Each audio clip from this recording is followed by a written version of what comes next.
parte do capítulo dessa grande história, que é Memórias Póstumas de Brás Cubas, uma coisa eu prometo pra vocês, não terá a mesma quantidade de capítulos do livro, que passam de 100, tá? E como eu sei que o nosso aluno, o nosso universitário, o nosso candidato ao Enem, né, pode estar cansado já, eu vou trabalhar esse slide rapidinho para vocês agora e vocês vão adorar esse slide. Sabe por quê? Porque tem muita gente que pensa assim, gente, olha só o quanto Machado de Assis é irônico, presta atenção. É o capítulo 13, e o capítulo 13 se chama Um Salto. Sabe qual a parte da vida de Brás Cubas que ele quer pular, saltar e não contar pra gente? A parte da escola. A parte da escola ele quer pular. Usamos agora os pés e demos um salto por cima da escola. A enfadonha escola. Então, o Brás Cubas, que a gente já sabe que foi praticamente um parasita enquanto vivo, e agora depois de morto eu não sei quem que é mais verme, esse mesmo Brás Cubas, ele praticamente se recusa a falar sobre escola. Ele fala poucas linhas sobre o tempo de escola. Ele vai falar da palmatória, como doía, e aí depois que ele fala um pouquinho disso, ele vai dizer, vamos de um salto a 1822, data da nossa independência política e do meu primeiro cativeiro pessoal. Então, olha só, aqui a gente vai ver as poucas menções que ele faz, mas que depois, se eu aprofundar, eu vou encontrar muito mais, sobre a questão política. 1822 é o ano da independência do Brasil. Pronto, ele só fala isso. E de que cativeiro é esse que ele quer dizer? É o cativeiro da escola? Ele chama a escola de um cativeiro? Depois da infância, Brás Cubas, ainda um jovem adolescente, continua estudando no Rio de Janeiro, no Brasil. Mas o que acontece com as pessoas mais abastadas, mais ricas no Brasil daquela época, era não ficar estudando aqui no Brasil. E a gente vai saber logo, logo, onde o Brás Cubas foi estudar. Mas ainda falando um pouquinho sobre esse aspecto político, eu queria chamar a atenção para vocês para uma citação de Alfredo Bose, né? Acho que eu já fiz uma citação de Alfredo Bose. Nós temos vários textos de Alfredo Bose em que ele vai falar sobre o período realista da literatura, já que em Alfredo Bose nós estudamos muito essa questão da periodização literária e das escolas literárias. Alfredo Bose vai dizer, o escritor realista tomará a sério as suas personagens e se sentirá no dever de descobrir-lhe a verdade, no sentido positivista de dissecar os móveis de seu comportamento. Como assim positivista? O positivismo já faz parte da sociologia. E se eu fosse ficar aqui gravando uma série para vocês só sobre o aspecto positivista em Memórias Póstumas de Brás Cubas, garanto com certeza que teríamos mais aulas. A questão do positivismo, eu lembro do escritor, pensador, né, sociólogo, Auguste Comte. Né? Auguste Comte é que vai ter os mais importantes escritos a respeito do positivismo. Nós só vamos falar um pouquinho disso aqui agora, porque depois da independência do Brasil, Machado de Assis, e não Brás Cubas, Machado de Assis ele ainda vai viver a transição da monarquia para a república. E nessa transição da monarquia para a república, aqui na nossa elite brasileira, principalmente no Rio de Janeiro, nós vamos ter os abolicionistas com pensamento positivista e vamos ver os republicanos com pensamento positivista. A prova disso está aqui na nossa bandeira nacional, por exemplo, nos nossos símbolos. No Brasil, os positivistas participaram do movimento pela proclamação da República no ano de 1889 e também da nossa primeira Constituição Republicana, que foi a Constituição de 1891. Por isso, a bandeira brasileira acabou expressando um lema que faz parte do pensamento positivista, ordem e progresso. Extraído da fórmula máxima do positivismo, o amor por princípio, a ordem por base e o progresso por fim. Eu ressaltei isso aqui só para que vocês, alunos, jovens, adolescentes, vocês tenham a curiosidade de quando vocês estiverem diante de um símbolo nacional ou de um livro que faça menção a tais questões como a independência do Brasil, proclamação da República, questão da escravatura no Brasil, que vocês tenham a curiosidade de ler mais, de procurar mais. Eu poderia, estou pedindo isso para vocês. Querem estudar mais ainda Memórias Póstumas de Brás Cubas? Querem estudar mais ainda Machado de Assis? Então estudem um pouco mais Auguste Comte, a sociologia e o positivismo, que influenciaram sobremaneira as obras de Machado de Assis e de outros escritores também, não só de Machado de Assis. Pois bem, agora a gente tem um outro capítulo que é o delírio.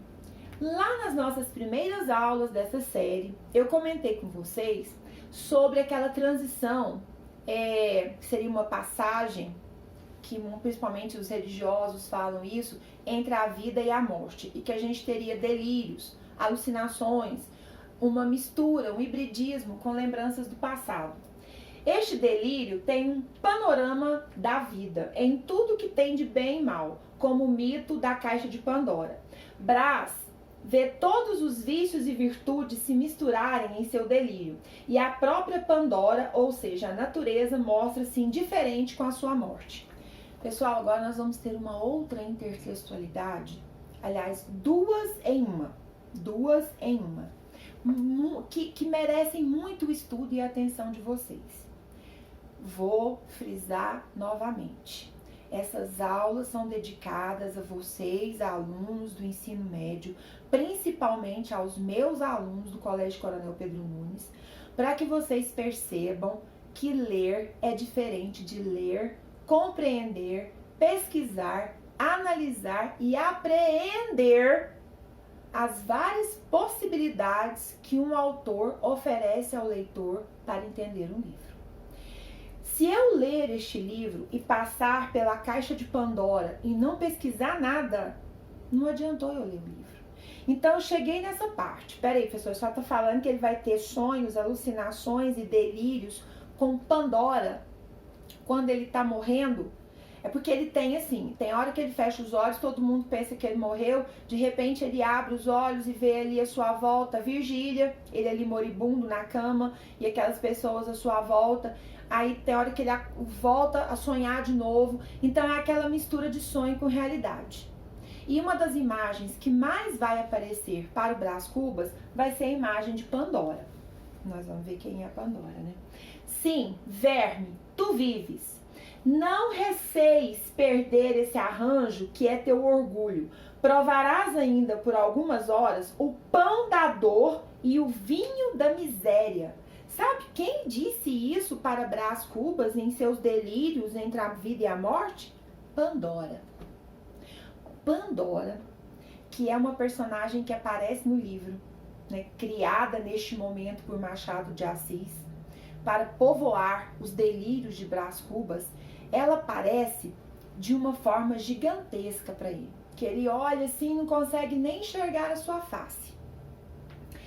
E essa Pandora seria a própria natureza, a própria criação. E essa Pandora olha para ele e chama ele de verme. Agora vocês estão entendendo aquilo que eu disse há algumas aulas anteriores? Quem é o verdadeiro verme dessa história? Tá vendo só? A Pandora chama o Brás Cubas como se ele tivesse assim, ó, recém-saído da vida, chegando no mundo dos mortos. A Pandora chama o Brás Cubas de verme. Verme. E assim, calma aí, as suas horas de horror ainda nem começaram não. Você ainda vai comer do pão da dor e do vinho da miséria. Meu Deus, o que será que ainda resta para o Brás Cubas viver? Nesses seus delírios, ele também se vê cavalgando sob um hipopótamo. Professora, Pandora, hipopótamo, o que é isso? Delírio? Não falei que é delírio? Delírio é assim. Vai dizer que no seu mundo onírico, que é o seu mundo dos sonhos, vai dizer que no seu mundo onírico você não vê figuras que você pessoalmente nunca viu, que você não tem familiaridade nenhuma. Às vezes você sonha com um ator de cinema, às vezes você sonha com um animal que não é da sua região, que não faz parte do seu bioma, que não faz parte da sua realidade, pessoas que não fazem parte da sua realidade, e aquilo tudo se mistura. Mistura o real com o inimaginável, tudo no seu sonho. Certeza que isso já aconteceu. E aqui nós estamos falando do delírio da hora da morte, em que tudo pode acontecer. E olha só, vamos prestar mais atenção numa coisinha? Olha, gente, tem gente que acha que eu viajo demais quando eu faço as minhas interpretações. E realmente, eu viajo mesmo. A cada vez que eu leio um livro, eu encontro mais. E aí eu sinto a necessidade de passar isso, principalmente para vocês. Olha só, o delírio é o 7º capítulo. Sétimo. Isso lembra alguma coisa para vocês? O número 7 não é um número assim simbólico? Claro que é. Claro que é um número simbólico, o 7, tá? Então, o delírio. 7º capítulo das Memórias Póstumas de Brás Cubas, né, de Machado de Assis, é certamente uma das passagens mais enigmáticas da história das letras brasileiras. Pessoal, para poder entender melhor esse capítulo, eu tenho que pesquisar até sobre hipopótamo. Mas, professora, a senhora tem certeza que isso vai me ajudar a entender um pouco mais da obra machadiana? Bom, para resumir, porque o nosso tempo é curto, eu vou só deixar essa pulguinha atrás da orelha de vocês para que vocês fiquem desconfiados quando vocês forem ler um livro, desconfiados de o que está escrito no capítulo 7º, desconfiados de aparecer um hipopótamo do nada, desconfiados de repente a natureza se chamar Pandora. Nós vamos voltar com a Pandora. O hipopótamo é porque o personagem é como se ele voltasse lá nas origens da humanidade. Porque o hipopótamo, ele ainda é um resquício de um animal pré-histórico. Então, etimologicamente falando, se for pra gente falar da origem da vida, da origem do ser vivo sobre a terra, da origem do ser animal sobre a terra, o hipopótamo ele estaria ali nessa transição da evolução da espécie. Evolução da espécie que era muito estudado no período em que Machado de Assis escrevia, tá? Então, vamos pesquisar sobre o hipopótamo também. Nós vamos voltar na próxima aula para falar sobre a Pandora. Não percam, eu espero vocês!